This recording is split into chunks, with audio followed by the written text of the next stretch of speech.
વાત કરીએ કોર્પોરેશનની તવાઈની તો અમદાવાદ મ્યુનિસિપલના આરોગ્ય ખાતા દ્વારા પાન પાર્લરોને હાલ પૂરતા ફાયર નહીં પાન વેચવાના આદેશ આપવામાં આવ્યા છે। આરોગ્ય ખાતાના દરોડા દરમિયાન કેટલીક અખાદ્ય વસ્તુનો નાશ પણ કરવામાં આવ્યો હતો।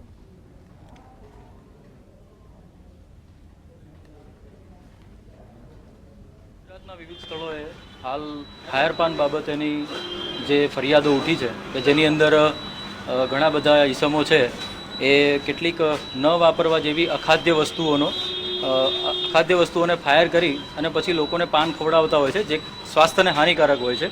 તો એ સબબે અમદાવાદ મ્યુનિસિપલ કોર્પોરેશન હદ વિસ્તારની અંદર કેવી પરિસ્થિતિ છે એ જોવા અને જાણવા માટે અમે આજે એક મુહિમ હાથ ધરેલી છે અને એના અંતર્ગત આજે અમે વિવિધ પાનના ગલ્લાઓ વગેરે ધંધાઓના સ્થળે ચેક કર્યું છે અને જેમાં મોટાભાગના સ્થળોએ તો હાલ ફાયર પાન છે એ વેચવાનું લગભગ એ લોકોએ બંધ કર્યું છે।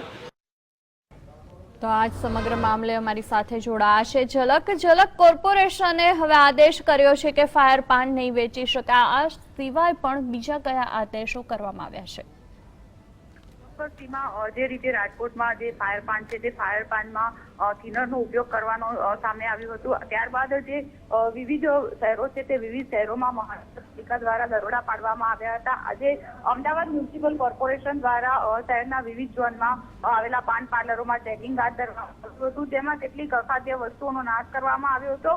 ફાયર પાનનું ચેકિંગ કરવામાં આવ્યું ત્યારે તેમાં કોઈ વાંધાજનક વસ્તુઓ પ્રાપ્ત થઈ ન હતી, પરંતુ જે સુરક્ષાની દ્રષ્ટિએ હાલ પૂરતા જે પાન પાર્લરો છે તે પાન પાર્લરોને સૂચના આપવામાં આવી છે કે હાલ પૂરતા તેઓ આ જે ફાયર પાન છે તે ફાયર પાનનું વેચાણ બંધ કરે। જ્યાં સુધી બીજો આદેશ ન થાય ત્યાં સુધી એ લોકોને પાન પાર્લરોને ફાયર પાન નહીં વેચવા માટે સૂચના આપવામાં આવી છે। સાથે સાથે જે પાર્લરો પર ચેકિંગ હાથ ધરવામાં આવ્યું હતું ત્યાંથી સેમ્પલ લેવામાં આવ્યા છે। સેમ્પલ લેબ પરીક્ષા માટે મોકલી આપવામાં આવશે અને જો તેમાં કોઈ વાંધાજનક વસ્તુ જણાશે તો તેમની સામે કાર્યવાહી કરવામાં આવશે। જી આભાર ઝલક સમગ્ર જાણકારી માટે।